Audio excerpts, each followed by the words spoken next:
First of all, thank you for volunteering your time. 4-H public presentations are a great opportunity to help 4-H members become comfortable speaking in front of groups, and without you, it wouldn't be possible. I don't have to tell you how stressful it can be to present something to a group. It's a skill that comes naturally to some of us, but not so nice being the center of attention, is it?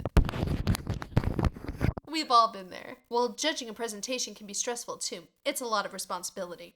But after I show you the ropes, you won't even break a sweat. First thing to keep in mind is that this isn't a competition. You score each presentation individually against a standard. As you can see on the scoring sheet, scoring criteria is broken into 3 categories. The first section, presence, poise, and personality, concerns the presenter themselves. This section accounts for up to 20 points. Appearance. The presenter should be neatly groomed and appropriately dressed.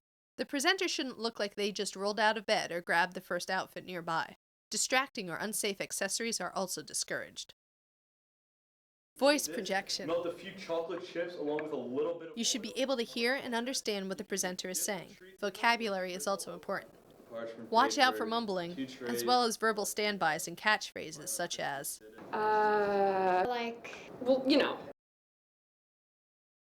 eye contact.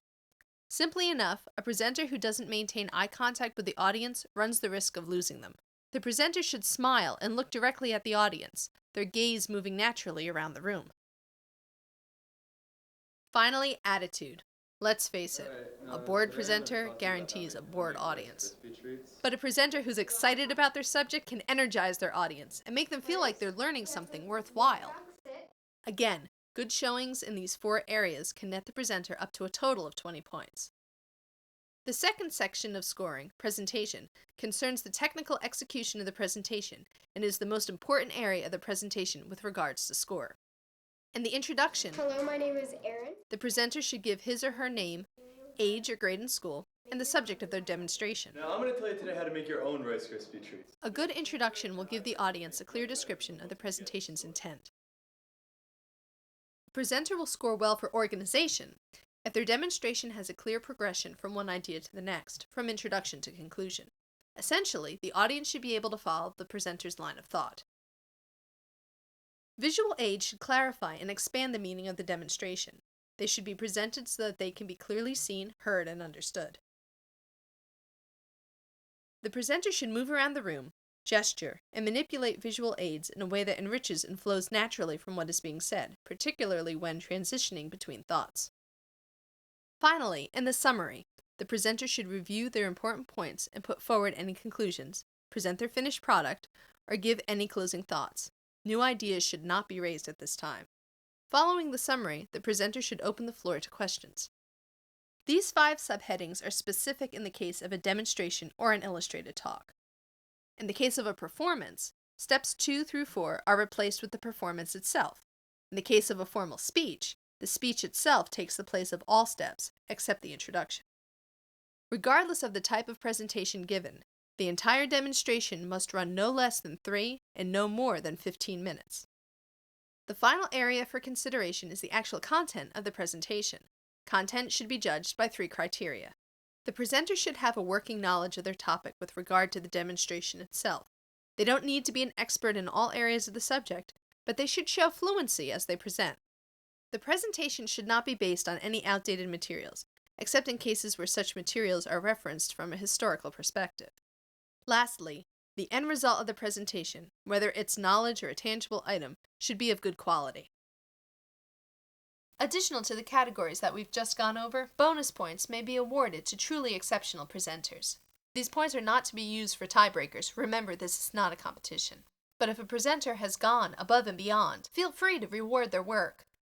Once you've scored a presenter in each area, tally your scores to determine the ribbon they will receive.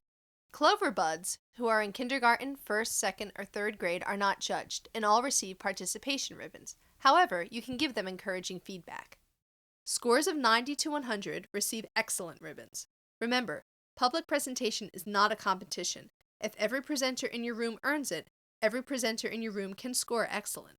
Scores of 80 to 89 earn very good ribbons, and from 70 to 79 earn a good. Below 70 wins a white ribbon, and if the presentation does not meet the standard at all, the presenter receives a participation ribbon.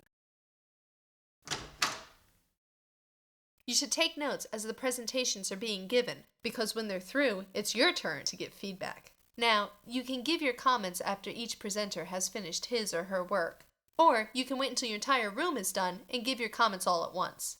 It's up to you. As you're critiquing presentations, keep your focus on the execution itself. You can gently correct some content errors, but the emphasis should be on the delivery of the presentation.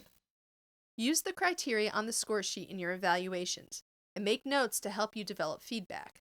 Be consistent in judging, and don't let personal biases affect your scores or comments.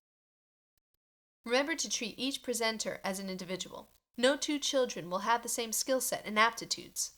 Make sure to judge each presentation on its own merits, not in comparison to others, and not by reputation. Highlight the learning and accomplishments of each presenter's work so they'll be motivated to learn more. This event should be a positive experience that stimulates growth. Make sure your feedback accentuates the positives and that any criticisms you make contain constructive suggestions. Do not be harsh with your feedback. Think about it this way. If you would be upset if your child received your feedback, you should probably reword it. Also, you're going to sign your name to this score sheet. If that makes you uncomfortable, it's a good idea to reassess your ratings or comments. So once again, thank you for volunteering. You have a fabulous opportunity today to help motivate young people to excel. Good luck!